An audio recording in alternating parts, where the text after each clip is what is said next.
Good morning, everybody, and welcome back to Breakfast with Ben.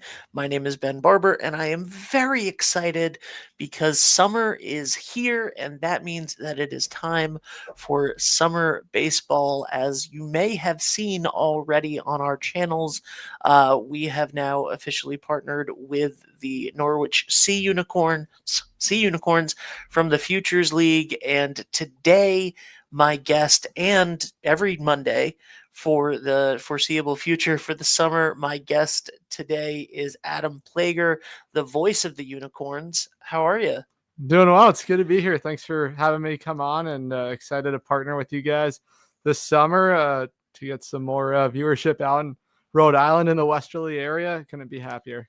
Yeah, well, we're excited. I know that our audience is excited because we had over 700 people last night just listen to a game, which is great. That's higher than would listen to a high school game, as you would assume. So yeah, fantastic stuff. Very excited about it.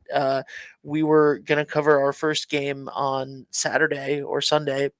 Rather, no, it's Monday today, so Saturday. I'm lost as to what day of the week it is, but that got rained out. It's been a little rainy the to get the season going. You guys are about 10 games in now.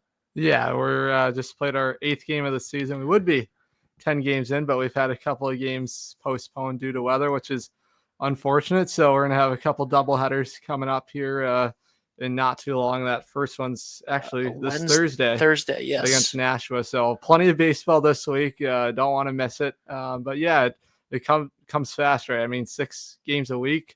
Monday is the only off day that we have, so it's a lot of baseball in a short period of time. How did you get involved with the Unicorns?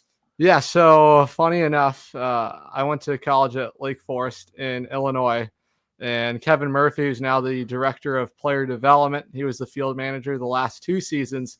His brother was the captain of our lacrosse team back at school, and Connor said, "Hey, you want to call some baseball over the summer?" And he's like, "Let's get connected with the Norwich Unicorns," where his brother Kevin was the field manager, and started talking to him, and then got in contact with the general manager, Lee Walter, who's been awesome, and great front office staff. And it just kind of started to roll from there. I think that was during my junior year. We started talking in the fall, like right when I got back to campus. I think it really became official right around November for the season in 2024. And then it worked out that I was able to come back here 2025. So that's kind of how it all worked out. That's awesome. So did you just graduate from college? I did. Yeah. I just graduated this past spring, That's which was awesome. exciting. Yeah. It's kind of crazy. A blink of an eye and it just went by 4 years there, but yeah, great spot. Really enjoyed it. Small campus, 1,800 students. So you get to know everybody really well. Where in Illinois is Lake Forest? Yeah, so we're on Lake Michigan. We're Okay, 30 miles north of Chicago. nice. Yeah, got to experience what winter really feels like.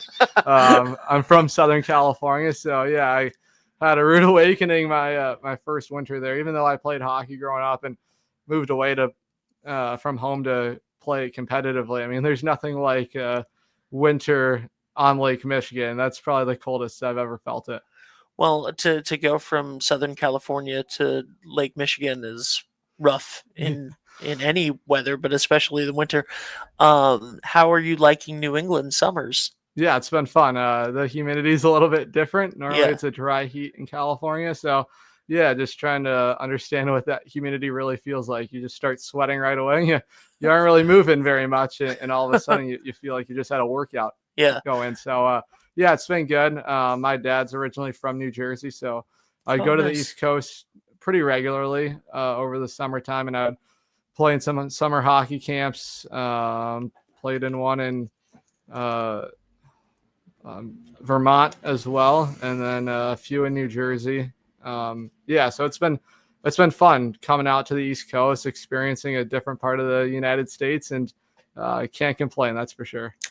Have you always loved baseball, or because I you played hockey, but have you always loved baseball as well? I have, yeah. I grew up a Angels fan, being from Southern California. My family had season seats from the time I was a little kid. I was a baby when they won the World Series, so I didn't remember much of that. And I played baseball growing up. I was a pitcher, couldn't hit, that's for sure. But yeah, I was a pitcher, and I played until I was 13, and then I made a decision and I stuck with hockey as far as playing. But I'm always watching baseball on TV. I'm a big time Angel fan, so whenever they're on, I'm watching an Angels game, and I just enjoy watching baseball, especially the broadcasters, listening to as many different broadcasters that I can. It's fun to hear their styles, the way that they call the game, and I was lucky enough to be around while Vince Scully was calling baseball games for the Dodgers, and the way that he paints a picture and tells a story throughout a baseball game is surreal to listen to. And I was pretty fortunate to be in that market in Southern California to hear him call games. Yeah, I was listening to your call last night, and you're phenomenal at broadcasting. I mean, truly sensational. But the way that you, obviously, it's a different medium, right? When you're doing an audio only game or a radio broadcast, as it would normally be considered. But when you're doing an audio only game, you have to sort of paint that picture differently than when the visuals are, telling the story for you a little bit. And that's obviously, those are two different skill sets. Takes a little bit more to be a play-by-play person on the radio than it does. Not that it's not challenging in all regards, but when you don't have the visuals to help you out, uh, do you prefer one way or the other? Because you're very descriptive. I mean, I was listening last night, and you were talking about like the red batting gloves that the that the guy had, the high socks, you really do paint that picture, which is fantastic. Do you prefer the video version, or do you like the radio call sometimes? I like the radio. I like the challenge of it, especially when I have my dad blowing up my phone. He's like, "I want more. I need more," which is fun. It's awesome. But I like that challenge. It's fun, especially for the viewer, to draw them in. My goal is to want them to lean even closer to the screen, even though they can't see the game, to feel like they're a part of it, like they're at the ballpark. For example, last night we were in New Britain, like they're in the seats at New Britain Stadium watching the game with me. That's the kind of relationship I want to build with the audience. It makes it more personal, where they feel like they're a part of the action. And I think it's a lot more fun to have that challenge. I mean, it's a lot different when it's a home game, and I love calling games at Dodge Stadium. There's truly nothing like it. The history of that ballpark, to sit in that broadcast booth and call baseball games over there, but a little bit easier, right? They can see from the screen exactly what our producers putting out onto the broadcast. Nick DeRui's done a great job, so happy to have him as my right hand man when we're at home. But yeah, it's fun, and also to visit different ballparks is pretty cool. I always enjoy, when I was growing up, visiting as many different stadiums as I could, and I get that opportunity when I have the chance to go on the road and travel with the team. And it's fun to paint that picture, as you said, Yeah. of exactly what's happening, whether it's the high socks or someone, or the different batting gloves, or maybe a stance in the box, or what the defense is doing.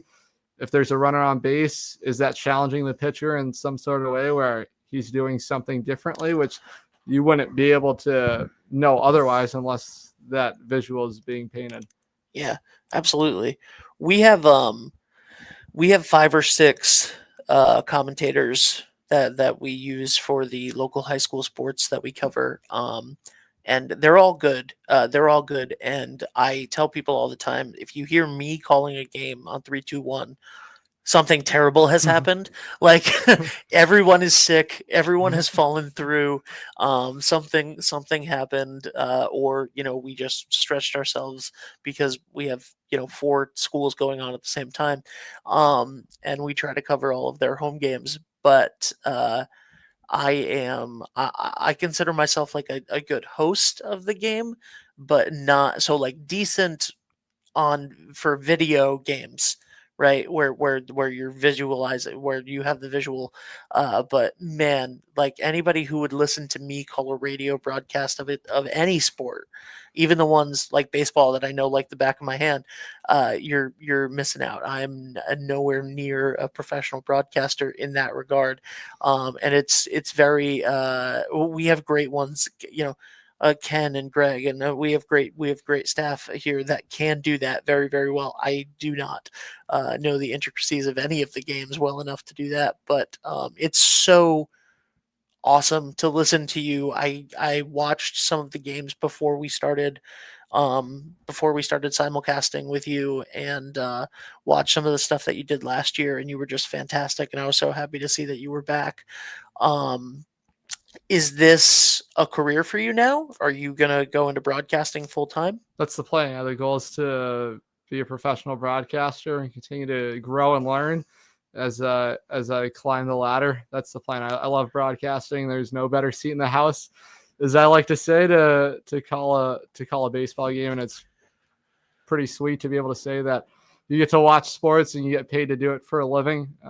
You just can't beat that. There's nothing like it. Baseball is one of the many sports that I really enjoy calling. Hockey as well. We don't have a baseball team actually back at school when I was at Lake Forest, so we had softball, but it's always fun. You never know what's going to happen. I think that's why sports is the greatest reality TV show there is, because it can't be scripted, especially like baseball. Like hitting a baseball is probably the hardest thing to do in all of sports. There's Yep. no telling what's going to happen, and I'm lucky enough to be able to talk about it and bring fans closer to the game. It's a lot of fun, and can't wait to keep growing as a broadcaster. Sometimes a lot of, especially not baseball, never baseball, almost, obviously, except for that one black guy in 1917. Um, but you hear a lot of like football, right? People are like, oh, the stories that are happening are way too convenient, and you know, stuff like that. And it's actually the announcers and the analysts that are like digging out the story of what's happening in the sports game, in whatever it may be, and telling you what it is. And that's why it feels like the greatest reality show ever, because you need to be able to tell those stories. You need to be able to tell the triumph and the heartbreak and the comeback and all of those things. And when you put all of those pieces together, like, it's sports are the players are playing fantastic music, and as a broadcaster, you're adding the lyrics. And if you do a good job at adding the lyrics, it's an amazing song. So, and even if you don't, you still have beautiful music, but it's something better when the lyrics really match and do a great job. And so that's fantastic. Will we? Well, I'll ask you that at the end of the season. If Okay. so, tell me a little bit about the Sea Unicorns. Yeah, back-to-back Future League champions. Let's start with that. Pretty special season last summer in 2024, and that's kind of when things really got rolling for me, right? After that 2023 season, having that conversation with Connor, Kevin's brother, back at school. He's like, hey, you got to come out here. You got to be a part of it. I have a great relationship with the Murphy family. They're awesome, and glad that's kind of how it started, just from having that connection to Norwich. And last summer, pretty special season. The players that we had on that roster, start with AJ Soldier. He came in a little bit later on in the season, and he's actually in the Cape Cod League. He had a really great season at Seton Hall, and to watch what he was able to do for a summer in Norwich, I think it really helped transcend his career from where it was at. Coming out of NJIT, showed up. He was our leadoff hitter just about every game. He was kind of the 1-2 hitter in that lineup, and it was special to watch him play. Hector Alejandro, pretty special story. Battled some injuries at UConn. Came to us last summer after spending some time in Mystic with the Schooners, who also had played out of Dodd Stadium, and he threw a no-hitter, the first no-hitter in Sea Unicorns history. And to get to call that game at Dodd Stadium, that was another pretty special moment. And then the playoff run, too. Lost the first game against Vermont, and we never lost a playoff game after that. Wow. The bond the players had, great relationships with those players. As I already said, the front office, great front office staff. Wouldn't want it any other way. And the way that we had won it last year, Nick Tomasetto on a base hit down the line in right field. He scored Soldier from first base. We had the pitching that we needed, just all the right stuff. And then back here this season as well, Kyle Dombrowski is the new field manager. He was the associate manager last season. So great to have him on board. He won the Patriots League at Holy Cross. So it's pretty cool to Oh see wow. the stories within the stories. I think that's my favorite part about it. Last summer as well, we had some guys that entered the transfer portal. They were playing for a roster spot. They were auditioning with us to find their new home. And it's cool to see some of that stuff play out over the course of the summer. Guys that are risers that just finished high school baseball. For example, we had Connor Lane, who was out of Old Saybrook, pitcher and a hitter. We didn't get to see him pitch last summer, but boy, could he swing the bat. He had a grand slam for us, a couple home runs with us for the Unicorns. And then guys like Alex Rosario had transferred from Maryland to Quinnipiac. So cool to see those stories. And then a number of Fairfield guys and Central Connecticut guys who both won their conference, played in the NCAA tournament, and to see a couple of those guys come back. I think we have 5 or 6 returners. I think 4 right now on the roster. We're going to get a couple more returners back as well. So that will be officially added to the roster. So it's fun to watch the players after they leave us for the summer, go back to their schools, and then see them, a couple of guys that come back as well. And hopefully it should be another great summer here in 2025. How does that work with the with like the players that make up the team and who comes to the team from the college? Like, how does that work? Yeah. So first things first, Kevin Murphy really handles the roster alignment for us. He does a really great job with us. He's very connected with a lot of the other college coaches. Same with Kyle Dombrowski, all the college coaches, check that. All of the coaches we have, pretty much they all coach at the collegiate level. So they have a pretty good grasp on the players that they bring onto the roster. They have great relationships with their college coaches who pretty much recommend them or refer us to our baseball team, guys that are coming out of high school that are committed to the colleges that they're going to. Their college coach lets them know places that they'd like them to play at. They get in contact with Kevin Murphy, the director of player development. So that's pretty much how that is sorted out. It's hard to really tell what the turnover of the roster is going to be because there's so much change season to season.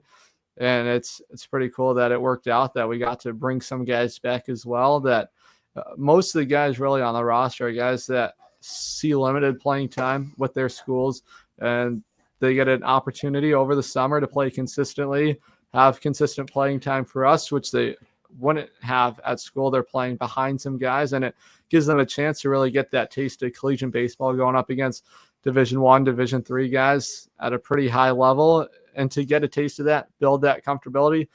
For example, last summer, a great story, Jack Sweeney, who's back with us again this summer, was a riser out of Cream Ridge, New Jersey, Rutgers commit, who just finished up his freshman season, and he got a pretty good chance to see some playing time at Rutgers this past spring, at a couple home runs for them in the springtime. He actually just hit his first one last night. So it's cool to see guys like that come back, that are starting to see their chances come at the collegiate level and have it really start at Norwich. That's awesome. What how long does it take you to prepare for, I mean, you know so much about each of these players off the top of your head like that. How how long does it take you to prepare for the season? It's never ending. I think this summer it was pretty cool. I helped put together the media guide that we have. So make sure you find a way to get a hold of one of those.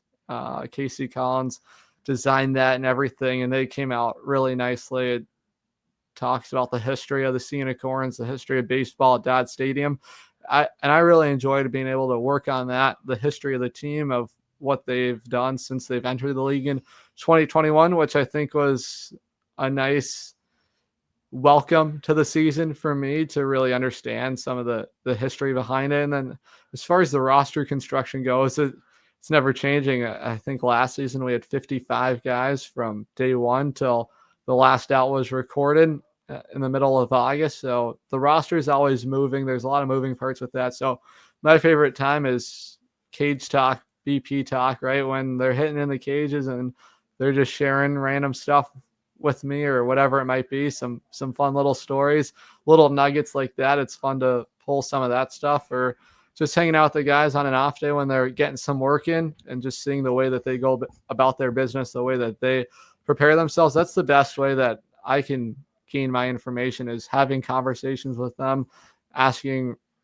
what they're trying to accomplish this summer, what the goal, what's in it for them, where they see themselves as a player, Yeah. and having conversations like that. It's pretty eye opening because it goes beyond the stat line. And that's my job really as a broadcaster. Anyone can go there and pull stats. As Jim Rosenhaus says, he's a Cleveland Guardians broadcaster who I've had the fortune to talk with. And that was one of the things that he was really firm with me about, was you have to find a way to get more than just statistics in a broadcast. So that's the challenge that I've set out for myself. It's to really understand the personal side of it for the players, some of their stories, challenges that they battled. Maybe it's an injury that they're coming back from, and things you wouldn't know unless you're actually talking to the players. And I think for a fan, they want to build a relationship with the team, even though that they don't interact with the players on a daily basis.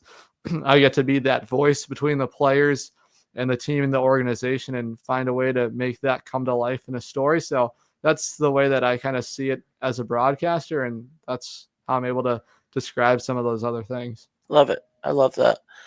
Um, you mentioned playing consistently for the players. I don't think there's never a time, right? From they've gone through high school and now college, and both of those things being school centric programs.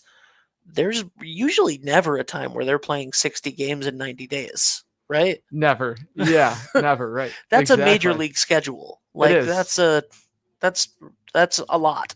Yeah, it's a great simulation of a major league schedule, or even a minor league Yeah. baseball schedule where those guys are playing. I think the number now is 144 games for minor league baseball in the regular season. But I enjoy it. It's a great opportunity for me to show up, get ready, and kind of have that routine build up every single day of, I mean, pretty much every day it's a chance to get to call a baseball game, which I love.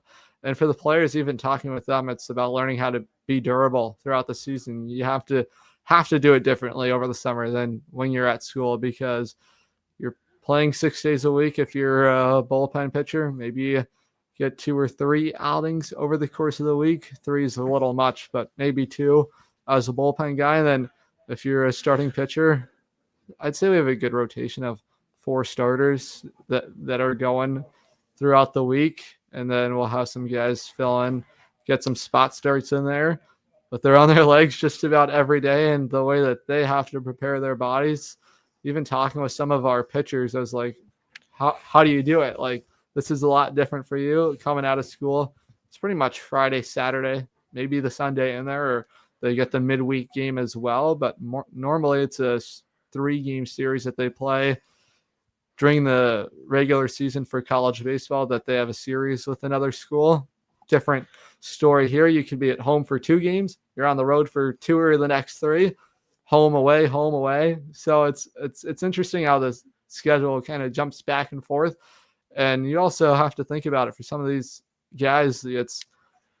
They're not staying in hotel rooms, but play a home game, it's a different routine than an away game. So Yeah.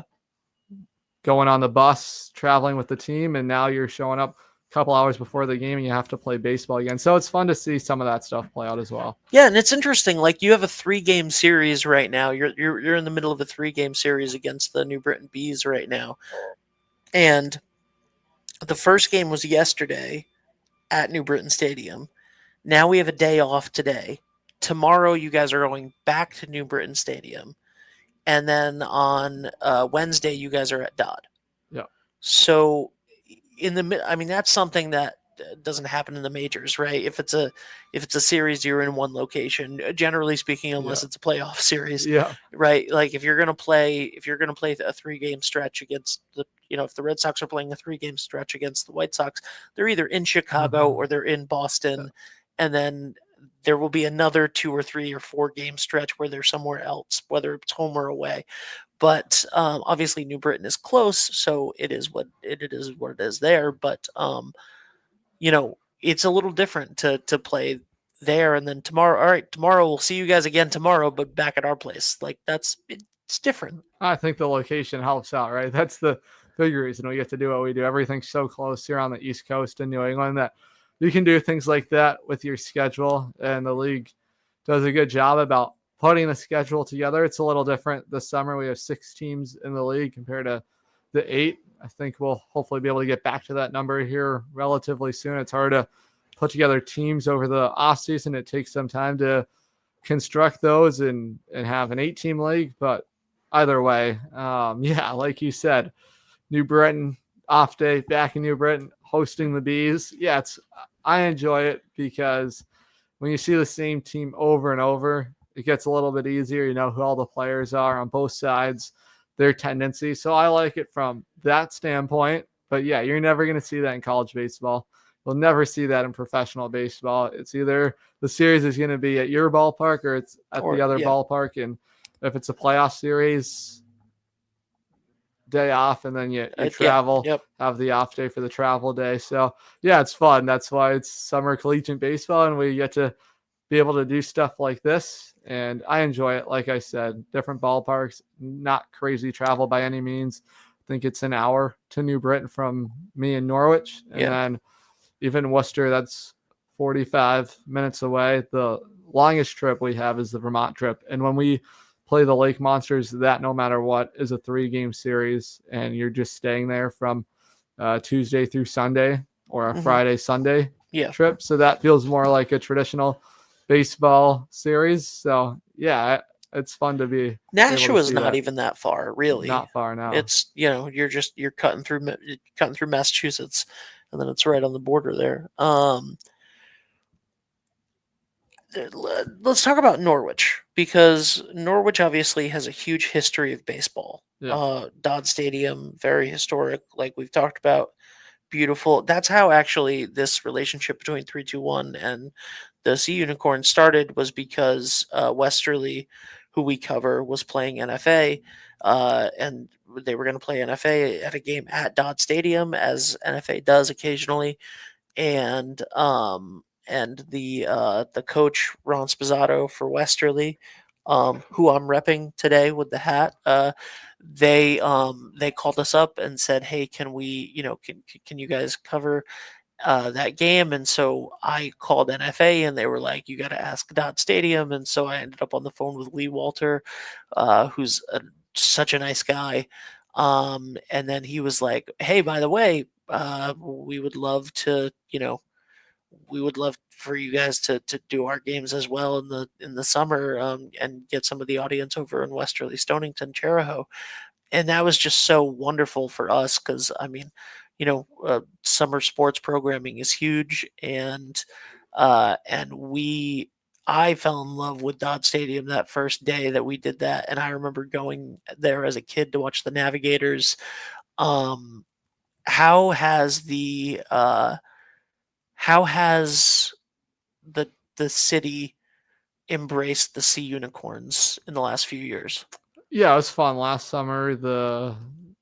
Set some attendance records, 4,564, I believe. I want to say it was right around that 4,500 marker, and it's cool to see Dodd Stadium really fill up. That was for Fan Appreciation Day, the replica ring giveaway from that 2023 championship. And I love it when that place is packed. And I think that's something that we really want to drive even more this season. We want to get it to where on any given day, it's 2,000 fans at Dodd Stadium, and just set milestones and set markers like that. And we love having our Westerly family come out to the ballpark. We want to see you guys here all summer and embrace Norwich. It's a great spot to be. Back-to-back championships, the way things happened in 2023, even talking with Kevin Murphy, the surprise team of the league that summer. No one had the Sea Unicorns in that conversation. They had missed the playoffs the first 2 summers. They were right in there in that conversation, really, in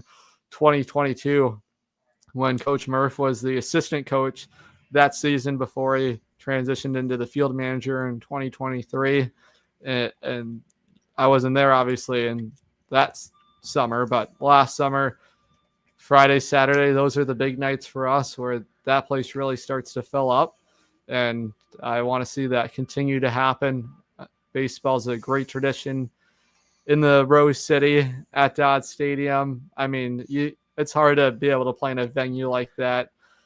30 years of baseball there. This is the 31st season of baseball in Norwich, the way it started during the Navigator days. I'd love for that ballpark to fill up the way it did during some of those games, but I think a lot about is just continuing to build the visibility, more awareness about the games that we're hosting, especially this week. It's going to be a lot of fun. We get New Britain there on Wednesday, so especially during the homestands. The rain hasn't been our friend, unfortunately, to start the season, but I just remember just being there on Fan Appreciation Night last summer and how loud it got. It felt super electric to be there the way it would for any minor league game or any playoff sort of feeling. And it wasn't even the playoffs yet. And then even the no-hitter, great attendance for that game, and it turned out to be a special night at Dodge Stadium. So I think this week should be a great week to come out, watch some baseball. I think the weather's going to play in our favor this time. It was unfortunate. It would have been a lot of fun last Saturday. And then on June 20th is the next City Connect uniforms. I think we should talk about that as well. The Norwich Connect uniforms. Dime Bank is our proud sponsor of that, and got to chat with Lee about it a little bit before it got ripped away from us playing that game on June 7th this past Saturday, and then we would have had the post-game fireworks. But nonetheless, they're great uniforms. We want to make sure that you're there, especially June 20th. And June 20th. June 14th this Saturday, it's going to be Bark in the Park. I have it up right here. That's against the New Britain Bees. So funny enough, I think we're going to get to know New Britain very well. Absolutely. This week, seeing them so much. That's at 6:30 on Saturday, right? 6:30 game. I can't wait to see all the dogs in the ballpark. They have their own reserved area as well with their fans. It'll be $10 tickets for pet owners, and then they'll be restricted to the grandstand seating down the left field line. All dogs will be required to be on leashes. And it's going to be awesome. Presented by Norwich Town Pet Spa and Resort. So it's going to be a great night for baseball on Saturday against the Bees. Hopefully our Unicorns take down the victory for that one. And then some of the proceeds from that game are going to be donated as well. So Bark in the Park on Saturday, and then Thursday. On Thursday, Norwich facing the Nashua Silver Knights. That's a doubleheader. That's a doubleheader, 5 and 7:30. Yeah, so 5 and 7:30. It's normally 30 minutes after that last out. So hopefully we get to start that game at 7:30, or it'll be a late night at Dodd, but wouldn't want to be anywhere else. So that's a makeup game as well to have that doubleheader. That was originally going to be our opponent for the home opener May 31st. So plenty of chances to watch Norwich this week. Can't stress it enough. We want to see you there. Get your tickets now. And info at ghostunicorns.com for more information. And you can always call our front office to learn more. Any questions that you have, always reach out. We want to make sure it's a great experience for our fans coming to the ballpark. I think that's number one. Besides what happens on the field, I think that's the bonus about it. But great in-game promotions. Casey, he does such a good job of what he's been able to do to put together all the in-game promotions, and then the staff making sure it's a fun night at the stadium. And then we have the beer garden, the hole in the wall area. So I'm blanking on the name. It's going to come back to me. The Shipwreck location, which is out on the first base side on the concourse, is going to be a beer garden as well now this season, and the hole in the wall bar as well. So great chance to watch some baseball and be able to watch Norwich as well. It's awesome. I'm gonna try to get out to as many games as possible this summer, and because I don't have to, the loveliest thing about this is that you literally just send us a feed, and then we have a producer doing some of our stuff over it, but it's a very light lift for us to bring these games to Westerly, and that's all because of you. So thank you so much, man. Appreciate it. Yeah, I'm excited. It's so much fun to be able to call these games and have that seat in the house. And yeah, I'm glad we were able to make it work Yeah. this summer, get it started, even though we had the rain out, even to be on to have you guys cover that a little bit, and just have that be the first one. A little unfortunate, obviously, but last night it worked great. Like you said, Yeah. over 700 viewers. I want to see that number move up. Let's get that to 1,000 out of here in Westerly. I mean, great numbers, to say the least. I mean, 700 people listening to a radio broadcast. I mean, Yeah. cheers to you guys for doing that, because I think that speaks to the dedication, the fandom of just baseball fans that we have here, no matter what. I mean, baseball is America's pastime, and I think it shows the love for the team in so many different areas, drawing fans to have that reach. I think that's going to be the special part about this season, is connecting with a wider audience. Yes, Yep. obviously it's so much fun being in Norwich, but coming to the ballpark, always, pop by, tap on the window of my press box, say hello. It's fun to talk to you guys and see you guys come out to the ballpark. It's fun to hear some of the stories, or when the families of the players come up and how far some of them travel to be able to watch their kid play some baseball at Dodd. So I think that's the best part about it, is some of the fan stories of their connection to the team and what makes it so special for them, really. Yeah, definitely. Well, Adam, we're gonna have you back weekly Yeah. or close to it. And we also, everybody watching, we will have something cool happening at Dot Stadium later in the summer. I don't have any details on that yet, but we'll get there. Very excited for that, and just excited to watch the Sea Unicorns this summer and to have this relationship grow. So, Adam, thank you so much for being here, and we will see you tomorrow against the New Britain Bees away again tomorrow, and then Wednesday and 2 games on Thursday at home. Friday will be another road game radio, and then Saturday at home for the what is the bark? What is Bark. the Yeah. So let me what's the name of pull it that again? Bark in the Park on Bark in the Park on Saturday. We're Saturday. able to bring that back. Love it. Let me just want to get a little bit more information out there for that game, Yeah. June 14th, on our promo schedule. I think this is going to be one of our best nights at the ballpark. Get to see some of our favorite friends, all those dogs in attendance. We can't wait to see them here at the ballpark. So as we pull that up for our promo schedule, I just want to make sure I get all the information here for everyone listening right now, so that way there's no confusion here. So it's coming back. Fans with Dogs restricted to the grandstand seating.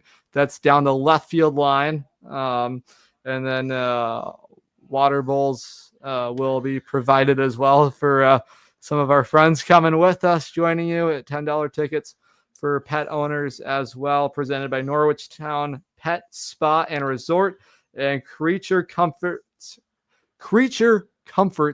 Animal Hospital. And then some of the money made from those tickets are going to be donated as well.